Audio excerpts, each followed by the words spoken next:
अभिधान राजेंद्र कोश पाठ दूसरा, उसमें 19वां शब्द आता है उष्ण परिसह। उष्ण यानी कि गर्मी। तो यहाँ पर ज्ञानियों ने तप को भी अग्नि कहा है, और कोई सहन करता है तो भी अग्नि कहा है। यहाँ परिसह सहन करना, लेकिन गर्मी जो उष्णता है उसे सहन करना। क्यों इसमें सहन करना? क्योंकि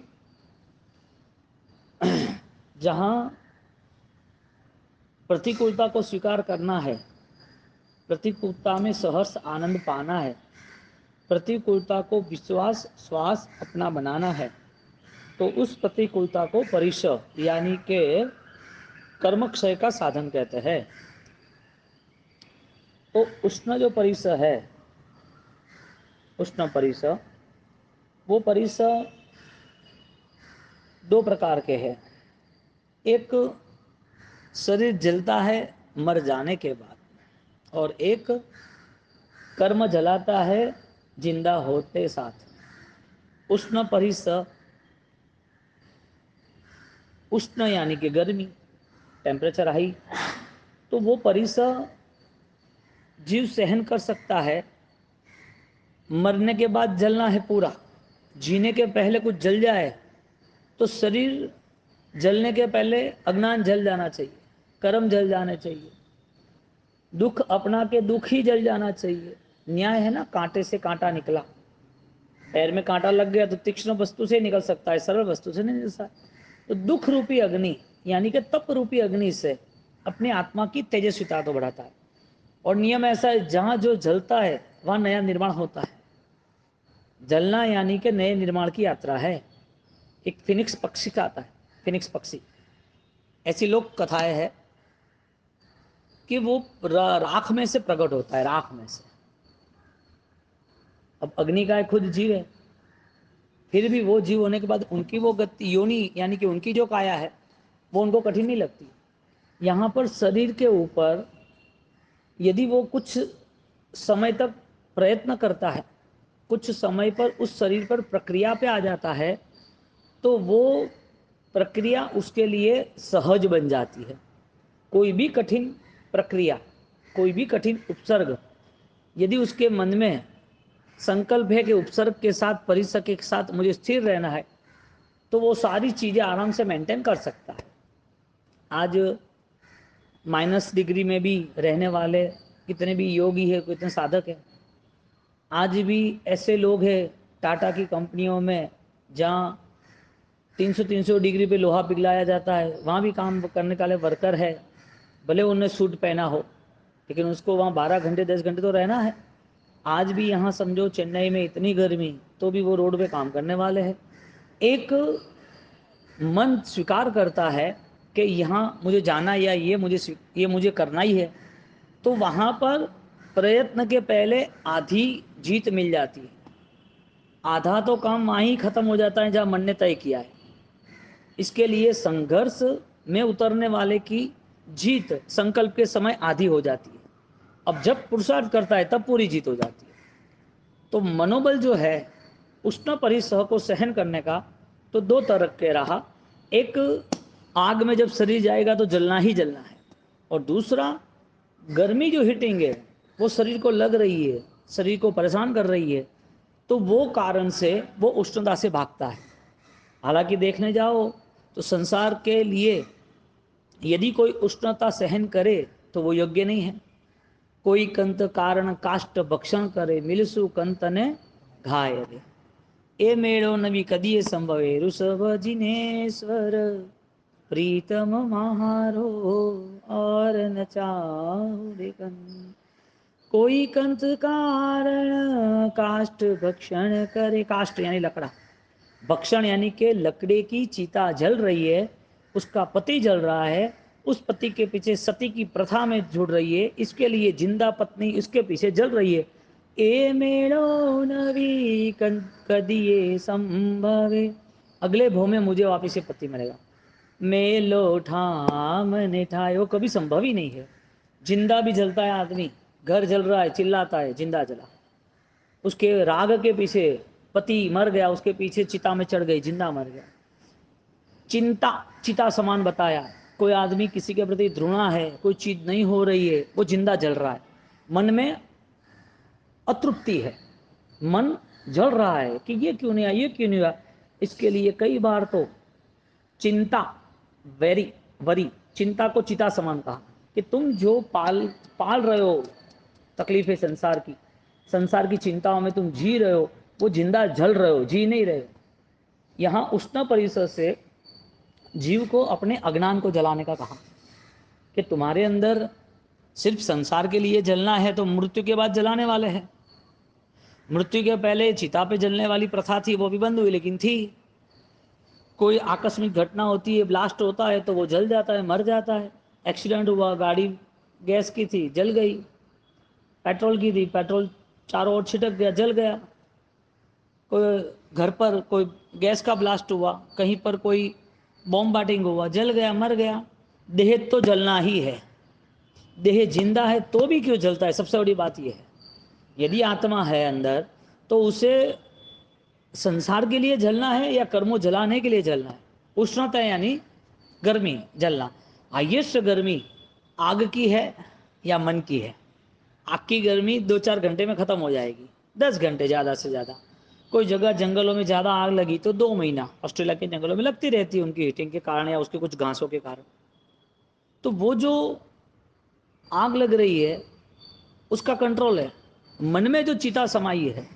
इसके लिए ज्ञानी ने हर परिसर को इसके लिए स्वीकारना कहा कि तुम्हारा मन है ना, तुम्हारे लिए ही काम करे। तुम्हारा मन संसार के लिए या परिभ्रमण के लिए या दुख के लिए न जुड़े। तुम्हारा मन तुम्हारे अस्तित्व के लिए जुड़ता रहे, ऐसी उत्सुकता रहे कि हाँ मुझे सहन करना है। तो उष्ण परिसर से हमें यहाँ कहा गया है उत्तराधीन सूत्र की घटना से, यानी कि उनके श्लोक से, तापमानतकम तद एव परिसह उष्ण परिसह। धूप निदाधाति, धूप की उष्णता, ताप की उष्णता, सूर्य की गर्मी आदि प्रकोप को सहन करना। यहाँ सहन करना यानी मजदूर सहन करता है वो सम्यक नहीं है, वो जवाबदारी है, अच्छा है। एक जीवन व्यतीत करना है, उस जीवन में दुख सुख रहने वाले, कुछ दुख स्वीकारना पड़ता है। लेकिन सुख में रहने वाला जीव सुख की अनुकूलता मिलेगी ही मिलेगी, ऐसी अवस्था होने के बावजूद भी वो नहीं चाहता है, उदीर्णा करता है। उपसर्ग कोई भी सहन करना वो उदीर्णा ही है, यानी कि निर्द्रा है। बस शर्त इतनी है, अज्ञान के घर की नहीं चाहिए। आंख खोलकर, आंख बंद करके तुम जो चिंतन कर रहे हो, बंद आंखों से जो भाव में आ रहे हो, जो ध्यान कर रहे हो, वो आंख खोल के भी एक बार दृष्टा भाव से भी देख लो कि क्या मुझे वो कुर्सी दिख रही है, क्या मुझे वो साधन उपयोगी दिख रहा है, कि क्या ये सारे साधन के बाद भी ये नथिंग एल्स, ये कुछ नहीं है, मेरा अस्तित्व मुझे दिख रहा है। बंद आंखों से तो कोई ज्ञान का प्रयोग, कोई विचार का प्रयोग हो जाएगा, खुली आंखों से इतने कमजोर कि आंख खोल दी और हमें पता भी नहीं चलता कि हम कौन है। आंख खोल दी और जो चीज़ है वो एंटर हो गई, आंख खोल के जो देखा वही स्वीकार लिया। तो फिर जो मन को इस सारी चीज़ों से मुक्त करना है तो बंद आंखों से इतना पुरुषार्थ किया, खुली आंखों से सारा पुरुषार्थ जीरो हो गया। इसके लिए बंद आंखों से जो हो रहा है वो सारी चीज़ें जब खुली आंख हो तब वो सारी चीज़ों का इतना ही ज्ञान उपयुक्त काम पे लगना चाहिए, उतना ही ज्ञान। यहाँ पर नैवम उष्णम निंदा इच्छायाम च न स्मरेत, धर्मरत्न प्रकरण में और निरुक्ति वगैरह में कहते हैं साधक कभी परिसह में, उष्ण परिसह का है, परिसहों में उसका निंदा या फिर उसके प्रति प्रशंसा नहीं करता। कितनी स्थिरता बताई, सूरज आया ही नहीं, सूरज आया होता तो अच्छा होता। बम्बई में कितने 15-15 20-20 दिन तक सूरज नहीं आता बम्बई में। स्विट्जरलैंड है तो वहाँ 3-3 महीने सूरज नहीं आता है, 3 महीने पूरा ये अंधेरा ही रहता है, बारिश सी रहती है। ऐसा नहीं वैसा, एटमॉस्फेयर जैसा हो वैसा तुम उसके प्रति कोई भी सजेशन दे रहे हो तो इसका मतलब कि तुम फालतू टाइम बिगाड़ रहे हो। तुम्हारा मन, तुम्हारा खुद का मन ये सारी चीज़ों से ऐसा जुड़ रहा है कि तुम्हारी जो सात्विकता प्रकट होने की तैयारी हो रही है ना, वो सब दब जाती है। मन मन मन शरीर तो है, शरीर तो है ही। फालतू फालतू क्या, हाँ शरीर के कारण आसक्ति तो है कि अभी गर्मी क्यों आई, ठंडी क्यों आई, गर्मी होती तो अच्छी होती, इतने दिनों से ठंडी है कब कम होगा, इतने दिनों से गर्मी है कब कम होगी। बात परिसर की क्या चल रही है, मेरा जो अज्ञान है, मैं बंद आंखों से ध्यान करता हूँ, भक्ति करता हूँ, आत्मा का चिंतन करता हूँ, या किताब है तो मैं पढ़ रहा हूँ, ये सारे निमित्त, सारी चीजें हम उसे कवर तो करते हैं, लेकिन जब खुली आंख हो, जब हमारे सामने सब कुछ हो रहा है, तब ज्ञान का प्रयोग होना जरूरी था। इसके लिए जहाँ जहाँ उष्णता है, जहाँ जो वातावरण है, उस वातावरण में से तुम्हें कैसे रहना है, वो तुम्हें तैयारी करनी है, न उसका विरोध करना है, न उसकी प्रशंसा करनी है। अब क्षेत्र वेदना जो है वो तो तुम नरक में भुगतने वाले हो। क्षेत्र वेदना समझो क्या, दुबई का 100 साल पहले आप चले जाओ तो रेगिस्तान था पूरा, राजस्थान अपना ले लो आज, अभी सब यहाँ साउथ में आ गए, आपको करीबन 200 साल 150 साल हो गए। तो राजस्थान का प्रदेश मरुस्थल, जहाँ पर पानी का कम से कम योग है, आप 50 साल 100 200 साल पहले जाओ ना, यहाँ विचरण करने की, जहाँ पानी का भाग है वहाँ स्थलांतर होने की वजह ये थी। राजस्थान में पानी नहीं था, बैठे बैठे क्या मर जाना क्या, दुकाल पड़ता है, बारिश नहीं होती है, पानी का जल स्तर खत्म हो जाता है, पशु पक्षी मर जाते हैं, इंसान परेशान होते हैं, व्यवस्था नहीं है।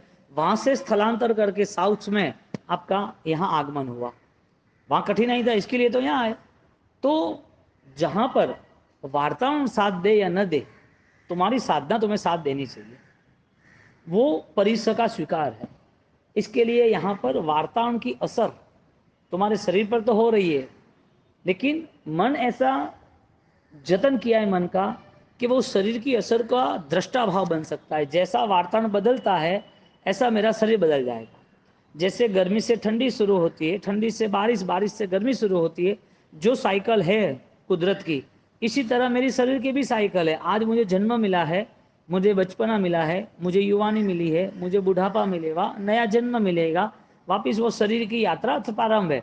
जैसे वातावरण चेंज होता है जिसमें मुझे मन लगाना नहीं है, इसी तरह शरीर पे आया हुआ कोई भी कष्ट या उद्दीपना के कारण मंगाया हुआ, आमंत्रण दिया हुआ, जानबूझ के सहन किया हुआ कोई भी कष्ट, उसके लिए एक साइकिल है और कुछ भी नहीं है। इसमें कोई आश्चर्य नहीं होता है, तटस्थ रहता है, निष्पक्ष रहता है, निर्द्वंद रहता है। क्यों? क्योंकि देखने की दृष्टि आ गई ना। जो तुम शास्त्र पढ़ रहे हो, जो तुम आत्मा का ध्यान कर रहे हो, जो तुम्हारी स्मृति और चिंता, तुम्हारी धारणाओं में कुछ स्थिर हो रहा है, ये सारी चीजें खुली आंखों से भी तुम देख सकते हो। इसके लिए परिसर उपसर्ग उसकी तटस्थता है। परिसर उपसर्ग, और हकीकत में ऐसा है 99% लोग वो अकाम निद्रा करते, सकाम निद्रा नहीं करते। 90% लोग, इसके लिए भगवान ने डायरेक्टली मन के स्तर पर ये स्वीकार बताया, मन के स्तर पर, कि तुम्हारे जीवन में जो कोई घटना घट रही है या तुम्हारे शरीर पर कोई असर हो रही है, उसमें ज़्यादा मन लगाने का काम नहीं। हो रही है तो उपचार कर दो, बात खत्म करो। लेकिन तुम पुद्गलों के प्रति सब लेखा जोखा लगाते रहोगे, वार्तावरण क्या है, शरीर क्या है, खाना पीना क्या है, ये अच्छा है, ये सही नहीं होता तो अच्छा होता, ऐसा क्यों किया, ये सारी चीज़ें आपको उपसर्ग और परिसर से तो दूर करता ही ये करता, लेकिन भविष्य में एक छोटा भी दुख सहन करने की शक्ति नहीं देगा, छोटा सा भी दुख। क्योंकि सारी जगह अनुकूलता ही मन ने मांगी है ना, शरीर ने थोड़ी मांगी है। शरीर ने मांगी होती अनुकूलता है सारी, तो मिलती भी कहाँ है। आपका दांत का बहुत दर्द है, अब हाथ घुमाओ दर्द खत्म हो जाना चाहिए, ऐसा पॉसिबल है? आँख का दर्द है, पैर के घुटन का हड्डियों का दर्द है, शरीर में मसल्स का दर्द है, कितना भी पैसा हो, कितने अच्छे वैद्यराज हो, कितनी अच्छी सेवा चाकरी हो, आपके सोचने से कुछ नहीं होता है। तो इसका मतलब ये हुआ कि कैसा भी वातावरण हो, उसे तुम्हें अपनाना ही पड़ेगा। दो रास्ते, सम्यक अपनाओगे तो सुखी हो जाओगे, साधक बन जाओगे। यदि विरोध किया तो वो 100 गुना सिर पे चढ़ के नाचेगा। जो कष्ट, जो परिसह, जो उष्णता, विरोध में हमने खड़े रहे तो वो और बढ़ जाएगा। और नियम है, जो कोई चीज़ आपको पसंद है वो जल्दी मिलती नहीं है, जो ना पसंद है वो सामने आके खड़ी रहती है।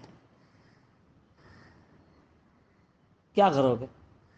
3 बेटे हैं, राजा की कथा आती है, अपन की अपनी बात ये चल रही है, क्या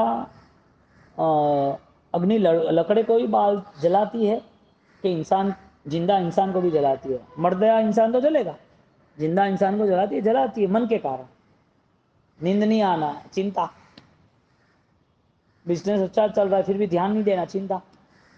परिवार में सब कुछ है फिर भी कुछ बच्चे या उसकी बेटी, इसकी बहू या कुछ ऐसा इंसिडेंट हो गया, चिंता।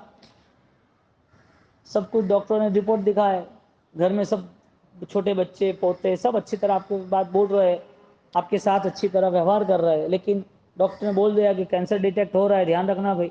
चिंता। लकड़ा ही जलता है कि जिंदा इंसान भी जलता है? कौन जलाता है? आग जलाती है या विचार जलाता है? परिसह उपसर्ग इसके लिए बताया कि अग्नि सब कुछ जला देती है, तुम भी समझ जाओ कि उस अग्नि में मेरे कर्म को, मेरे अज्ञान को जला देना है। ध्यान अग्नि कहा, क्या कहा? ध्यान को अग्नि कहा। तमसो मां ज्योतिर्गमः, तमसोर्मा ज्योतिर्गमय, के जो तमस है, अंधकार है, उसको ज्योति ही जला सकती है। अज्ञान का अंधकार है, उसे परिसर सहन करने की बुद्धि ही जला सकती है। जितना मन सबल बन गया इतनी समाधि निकटवर्ती है, जितना मन साधक बन गया इतनी परम चैतन्यता की अनुभूति है, जितनी आपकी स्थिरता बन गई हर घटनाओं में दृष्टा भाव की ओर से, इतना आप प्रसन्न, खुश, शांत, मस्त रहोगे। यहाँ पर पुद्गलों के खजानों की कोई वैल्यू सी नहीं है।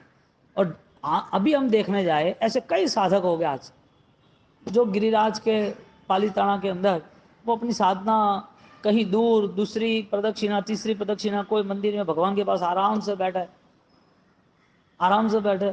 रायण वृक्ष के ऊपर पीछे से जाने का रास्ता है, रायण वृक्ष के ऊपर आराम से बैठे, किसी का काम ही नहीं, एक एक दो दो तीन तीन घंटा, और कई कई दिनों तक भी।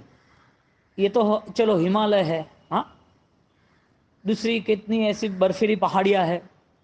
कंकाल मिलते हैं आज, कंकाल मिलते हैं क्यों भाई? आप आलकी पालकी बांध के बैठ गया साधक, ध्यान मुद्रा में बैठ गया, और बैठे बैठे बैठे इतना डीप चला गया पता ही नहीं चला।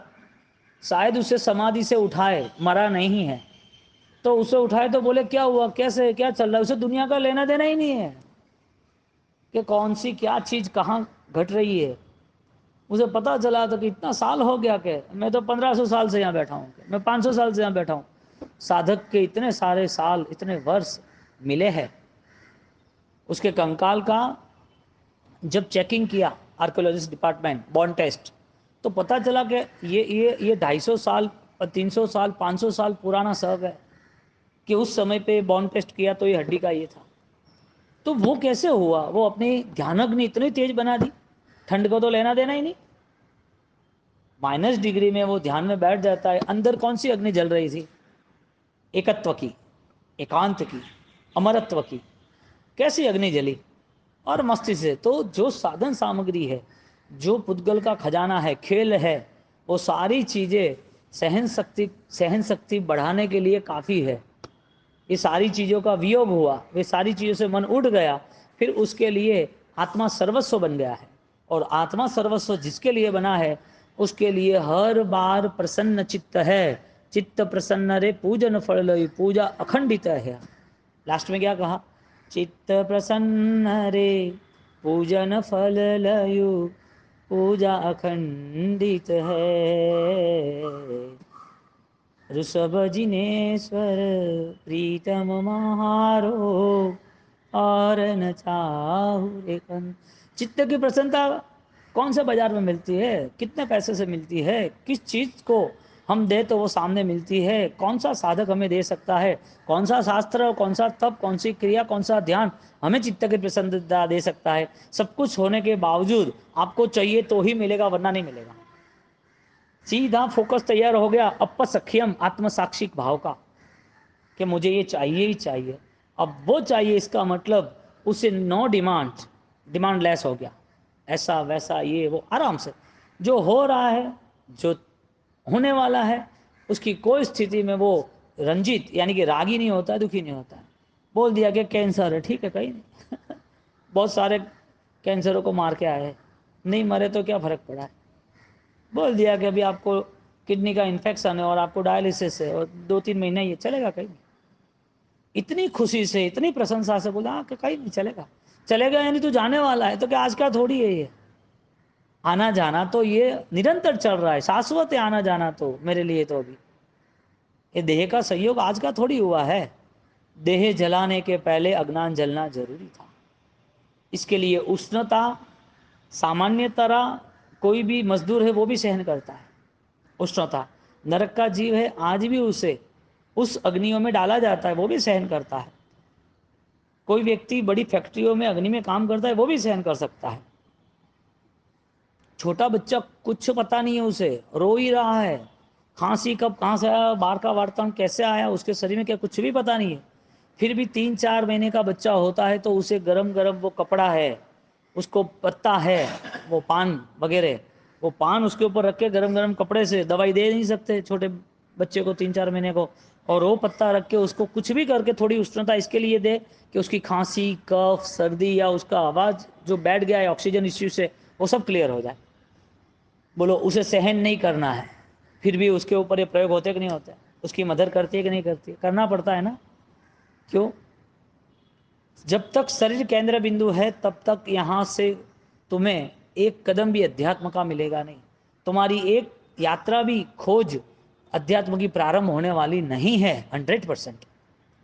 इसके लिए शरीर के ऊपर प्रयोग करना उससे अच्छा मन के ऊपर प्रयोग करना, इससे अच्छा अध्यात्म के ऊपर प्रयोग करना। मेरी मन की स्थिति क्या है, मेरे मन में ये सारे व्यवहार मुझे पकड़ के रख रहे हैं कि मैं पकड़ के रख रहा हूँ, ये सारी स्थिति मैंने खड़ी की है कि मैं खड़ा रखना ही चाहता हूँ कि किसी और ने खड़ी की है। अलिप्तता सारी परिस्थितियों का निचोड़, सारी परिस्थितियों का समाधान है अलिप्तता। परिस्थिति दूर नहीं होगी लेकिन मनस्थिति तो सारी चीज को कुचल देगी ना। अब एक जीवन की कोई भी घटना हो उसको याद रखना, वो जलती हुई आग ही है ना, और क्या है। राग का परिणाम आता है, वो संसार है, वो भी आग है। संसार दावा नलदाह नीरम, संसार आग यानी कि तुम्हें हर बार थोड़ी कोई जलाता है, तुम जले रहना चाहते हो, तुम जलते रहे हो अंदर मन से, इसके लिए सब हो रहा है। तो संसार दावानल भगवान ने कब कहा होगा? उष्ण परिस यानी के अग्नि में चले जाओ, ऐसा नहीं। तुम्हारे अंदर की जो अग्नि है, ध्यान की अग्नि, वो सारे अज्ञान को खत्म करे, ऐसी अग्नि लाना है। व्यंजनम मात्र गात्र अभिषेक वर्जयेत, विजनम, हाँ, परिसर दूर करने हेतु नहीं लेकिन कसाई छोड़ने हेतु वो तैयारी करते हैं। उष्ण तप्त न संस्मृत, साधक जो परिसह वो सहन करता है तो वो सोचता है कि आज मैं जो सहन कर रहा हूं ऑलरेडी, अब मुझे इतना दुख नहीं आना चाहिए, यानी कि आज के दुख से डर जाता है और नए दुख नहीं है उसका भय रहता है। नहीं, नहीं, अभी इतना एडमिट हो गए, इतनी दवाइयाँ ले ली, ये प्रॉब्लम हो गई, अब नहीं। क्योंकि उस समय पर इतनी वेदना होती है, आपका एक पैर जो घुटन है, जॉइंट्स, वो भी चेंज हो गए तो उसकी 2 महीने की 3 महीने की एक्सरसाइज परेशान कर देती है। हार्ट रिलेशन इश्यू है, इतना तोकना नहीं, चढ़ना नहीं, ये वो, तो उसको 6 महीना तो यूँ ही चला जाएगा जिंदा लाश की तरह। अभी मुझे किसी ने बताया पेस मेकर रखा एक आदमी को यहाँ फाड़ के, सिर पर कोई प्रॉब्लम था, उसको हार्ट पर पेस मेकर रॉबर्ट की तरह यूं ही रहता है, एक हर 15 साल में 4 दिन कराना। उसकी उम्र 35 साल की है। हार्ट की जगह पर पेस मेकर और ऐसे ही रहना, खाना पीना लेकिन लोड नहीं लेना, आराम से बैठना चलना। ये लाइफ क्या है? आदमी जब कष्टों को नहीं अपना सकता है, कष्टों में डर जाता है, तो जब भी उसे कष्ट नहीं आएंगे, जब भी यानी कि कष्ट आए ही नहीं, तो भी वो डरा ही रहेगा। क्योंकि कष्ट के नाम से वो डर गया कि ये नहीं, वो नहीं, ये ऐसा क्यों, मुझे क्यों हो रहा है। हर जगह पर वो सेफ्टी ढूंढ रहा है, मुझे ऐसा नहीं होना चाहिए, ये नहीं होना चाहिए, हर जगह पर, हर छोटी छोटी जगह पर उससे परेशानी आती है। इसका मतलब वो अंदर से जल रहा है, और जो जला हुआ है वो तो राख हो जाता है। अब जो अपनी जिंदगी को राख की तरह रखे, वो क्या जिंदगी जिएगा, वो क्या साधना करेगा? राख से आग थोड़ी जलती है, लकड़े से आग जलती है, लकड़ा राख बन सकता है। एक आग जलनी चाहिए थी, अग्नि अपने अंदर थी, कि जो अग्नि से हम बहुत सारी चीजें बदल सकते थे। नया निर्माण कर, धान को जलाया तो सब खाने के लिए काम लग गया। लकड़े को जलाया तो खाना बनाने के लिए काम लग गया, इंसान को नहीं जलाया तो पृथ्वी पर हाहाकार मच जाए। इस देह को नहीं जलाया तो क्या करोगे, कहाँ रखोगे इससे। इधर से यहाँ तो एक ऑलरेडी यात्रा खत्म होती है, तो उस यात्रा का ये परिणाम है। तो हर चीज जलने के बाद ऑलरेडी एक नया निर्माण होती है। यदि कर्म जलता है या अज्ञान जलता है तो अध्यात्म का निर्माण होता है कि नहीं होता है। तो जो डर के नाते कष्ट को सहन नहीं करता है, उसको हर बार डर ही रहता है, मुझे कुछ हो जाएगा, मुझे कुछ हो जाएगा, मुझे कुछ नहीं होना चाहिए। और हर बार वो डर के नाते अपनी सुरक्षा खोजता है। तो यहां पर डर ही मृत्यु है। मरे नहीं मरे कोई फर्क नहीं पड़ता, जिंदा लाश की तरह जी रहे लोग, कुछ हो जाएगा, कैसे होगा, क्या करेंगे, हर बार इतना भय, इतना भय। और ज्ञानी कहते हैं नहीं सकता यह भय धर्म प्राप्त होती। जहां भय है वहां धर्म का प्रारंभ ही नहीं है। नहीं सकता यह धर्म प्राप्त होती, जहां भय है वहां धर्म नहीं है।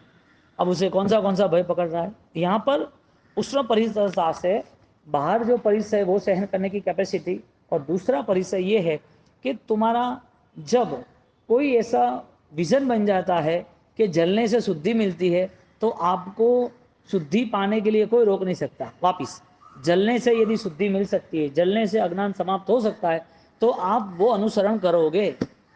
रूम में गए आप, आपके रूम में, तो आप कोई चीज़ खोजते हो कि पहले लाइट करते हो? पहले लाइट करके चीज़ खोजते हो कि भाई इधर है कि नहीं है। क्यों? आप किचन में गए, आपको खाना पकाना नहीं, लेकिन आप पानी पीने के लिए गए, तो जिस चीज़ की प्राथमिक आवश्यकता है उस चीज़ में आपको कोई रोकेगा? यूज टू हो गए, संस्कार बन गए कि ये अनुसरण करना है। जो सोचता है कि जलने से निखार आती है, जलने से कोई नया निर्माण होता है, तो वो अग्नि को पाने की कोशिश करता है, वो जलता ही है। संसार में, जानवरों की दुनिया में लोग नए नी हाँ नए वो घुटने लगाते हैं ना नए नए नई आंखें लगाते हैं, बाल नहीं होते तो विग लगा देते हैं, दांत नहीं हो तो नए दांत लगा देते हैं। नया निर्माण यानी पुराना खत्म हुआ। तो अग्नि की जो व्यवस्था है, स्वभाव है, वो जलना और जलाना।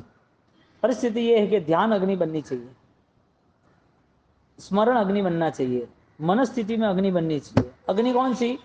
जो हमें शुद्ध बनाए, सात्विक बनाए। उष्ण तप्त न संस्मरेत, दुख को स्मरण नहीं करता है। पहले जो दुख मिला था उसका स्मरण नहीं करता है, नया दुख आएगा उसका स्मरण नहीं करता है, क्योंकि वो स्मरण भी अग्नि है। अनिष्ट संयोग, इष्ट वियोग, अर्थ ध्यान हुआ ना। आर्त रौद्र कैसा स्वरूप बताया है। तो साधक दुख को स्वीकारता है, दुख से डरता नहीं है। उष्ण परिस उदय मंदा जड़ा आसक्ता विषदंती, सूत्र कृतांग का प्रथम सूत्र है। जो मंद बुद्धि है, जो जड़ है, जो संसार से आसक्त है, उष्ण परिस उदय, उष्ण परिस के उदय होने के नाते मंदा जड़ा असक्ता, मंद जड़ और आसक्ता वाला विषदंती भयंकर दुखी होता है। मंद बुद्धि है तो वो खाने के लिए लड़ाई करेगा, पानी के लिए लड़ाई करेगा, बैठने उठने के लिए लड़ाई करेगा। मंद बुद्धि है, जड़ बुद्धि है, हर छोटी चीज में उसके अंदर आग चालू है। और आसक्ति, ये चला गया, ये तो मेरा है, ये नहीं छोड़ सकते। सांप, उसे धन चाहिए, फिर भी धन के ऊपर क्यों मिलता है? वो धन का क्या करेगा? उसके सामने 100 किलो सोना रख दिया, करेगा क्या? कुछ नहीं करने वाला। लेकिन आसक्ति, यानी कि आसक्ति उसे विसदंती, दुखी कर देता है। और ज्यादातर धन के आसपास आपको सांप मिलेंगे। इसका मतलब लालची व्यक्ति या लालसा युक्त जीवन उसे जानवर की दुनिया देता है। ममत्व त्याग नहीं किया। यहाँ पर जड़ बुद्धि जो है, मंद बुद्धि जो है, आसक्त परिणाम वाले, वो व्यक्ति दुखी का दुखी रहता है। उसकी परंपरा एक भव दूसरा भव दुख की ही चलती है। सांप को किसने धन दिया? तो कहाँ से वो खोज के लाया? सांप को धन किसने दिया? सांप के भव में धन कहाँ से आया? उसकी मरण समय जो आसक्ति थी, मेरा ये छूट जाएगा, मेरा ये छूट जाएगा, मैंने सब खड़ा किया, अब मेरी बस मौत आ गई, अब ये सब पराया हो जाएगा, मैं यहाँ से चला जाऊंगा, मेरे जीवन में मेरे बेटों में ये वो, इतनी अंदर दुख की स्थिति निर्मित होती है। आसक्ति वहां उत्पत्ति, लालसा वाला भाव मिलता है उसको। वहां तक कहा है रत्नाकर 25 में है ना, ठगवा विभुआ विश्वने वैराग्य नारंगो धरा। क्या कहता है? हाँ, कि उन्होंने जो रत्न की माला ली उसकी इतनी आसक्ति थी, इसके बाद रत्नाकर 25 बनी, इतनी आसक्ति थी वो छुपा देते, नहीं ऐसा नहीं वैसा, अपना मन तो दुखी रहता है, क्या फर्क पड़ा, और छुपा रखता था। फिर उनको पता चला, किसी ने पूछा कि परिग्रह क्या है, परिग्रह का फल क्या है, परिग्रह की आगे की यात्रा क्या है, परिग्रह में जो परिग्रह वर्तमान में उसका क्या हो सकता है। अब सीधी बात है, लालसा पदार्थ नहीं मिला तो भी दुखी, मिल गया तो भी दुखी। भगवान ने इसके लिए तो सापज्यम जोगम पच्चका में कहा कि भाई त्याग में सुख है, वो तो निश्चित है।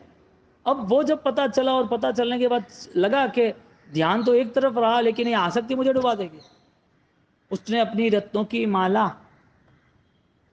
माला उसका चूरा किया, क्या, उसका पाउडर कर दिया। पाउडर करने के बाद एक आदमी को बोला कि ये मेरी रत्न की माला, पानी है ना मध्य दरिया, वहां डाल के आना। क्यों? क्योंकि मछले हैं ना वो आगे पीछे रहते, मध्य दरिया में बीचों बीच नहीं रहते। तो क्यों ऐसा कि ये रत्नों की माला वहां डाल देना, यदि किसी मछली के पेट में भी आ गया ना तो वो दुखी होगी। कोई लालची और लोभी व्यक्ति का धन भी नहीं लेना चाहिए। रत्नाकर 25 तब बनी, उन्होंने अपनी रत्नों की माला मद्दरिये मछली के पेट में नहीं आए वहां तक डाल दी।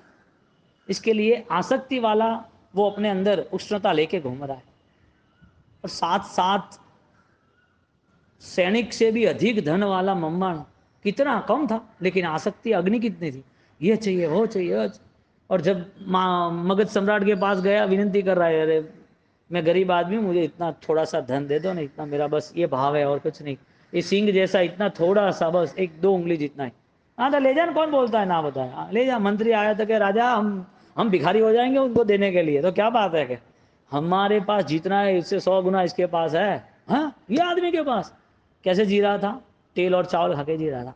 अग्नि कितनी भरी हुई थी अंदर, कहाँ गया अग्नि लेके? मन के जो परिणाम है वहां स्थिर कराने के लिए इतना बेहतरीन ज्ञानी हमें कह रहे, न विसदंती, आर्थ ध्यान में नहीं जीना, लालसा में नहीं जीना, तुम्हारी आत्मा सर्वस्व है, कुछ चला गया आ गया कोई फर्क नहीं पड़ता है, ये तो पुण्य का खेल है। तुम क्या सोच के ये सब खड़ा करते हो साम्राज्य? तुम्हारे पास बहुत कुछ है तो तुम मालिक बनो ना। कोई सिकंदर तो यहाँ रहा नहीं है, कोई पृथ्वीराज चौहान के शिवाजी सबके धन पड़े रहे, शिवाजी का धन नहीं मिल रहा है। मांडव को राजियो नामे देव सुपास, महाभारत का धन नहीं मिल रहा है, सोने की लंका नहीं मिल रही है, कहाँ गया? लालची ऐसे उनके साथ उनका सारा पाप डूब गया कि वो किसी के हाथ में नहीं आए, वरना वो भी दुखी होगा। ये तो दुखी हुआ जब तक उसके पास था, तब तक दुख का रास्ता अपनाए। उसकी चीज अपनाने के बाद वो खुद यदि दुर्गति में गया हो तो वो चीज के कारण ही गया क्या? वो चीज की आसक्ति के कारण गया, निमित्त बना ना। लेकिन उसके मन में वो चीज यदि जो अपनाता है वापिस वो दुखी होगा। देवों की दुनिया में या तो कोई कुदरत ने अपने गर्भ में डाल दिया कि इधर कोई दुखी नहीं होना चाहिए। क्या बात की है, जब तक जिंदा है ना तब तक अच्छा लग रहा है कि मेरा साम्राज्य है, जब मौत या दुख सामने आके खड़े तब लगेगा नहीं चाहिए, छोड़ो छोड़ो छोड़ो। मैंने आपको बोला ना, कोरोना में उसका एक बेटा था बम्बई में, उसकी मौत करीब 80% कोरोना था। डॉक्टर को ऑफर दे दी 50 करोड़ की नई हॉस्पिटल बना के दूंगा, मेरे बेटे को बचा दो। तो वह भाग्य पुण्य ही नहीं है, तुम क्या करोगे, पैसे क्या करना, वो तो डुबाने के लिए मिले थे ना। और जितने भी राजा महाराजा है उनकी हालत क्या हुई है, और जो त्यागी बना उसकी हालत क्या हुई है। ये तो निश्चित है ना, आग जो जल रही है वो आज ही हम समाप्त कर सकते हैं। यहाँ पर उष्ण परिसर उदय मंदा जड़ा आसक्ता विसदंती, यानी कि मंद जड़ और आसक्त जो है वो दुखी होता है। संयमात दृश्यंत इति, बोलो कोई साधक यदि वो नहीं सोच पाया तो वो भी समाप्त हो जाता है।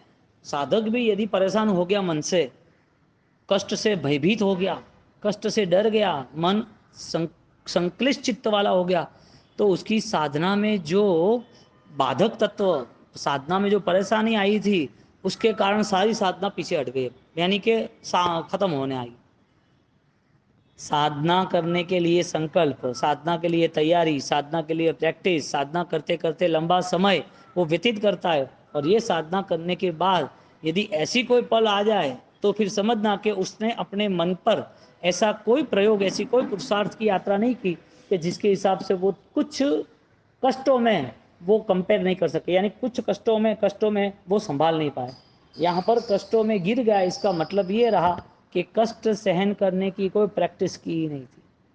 इसके लिए तप बताया, कष्ट मिलोच बताया, विहार बताया, त्याग बताया, परिसर जितने भी है उसमें मन समाधान बताया। शायद अपवाद मार्ग से भी कोई कर सकता है, करता है शायद, तो भी वो स्थिर हो जाता है वापस।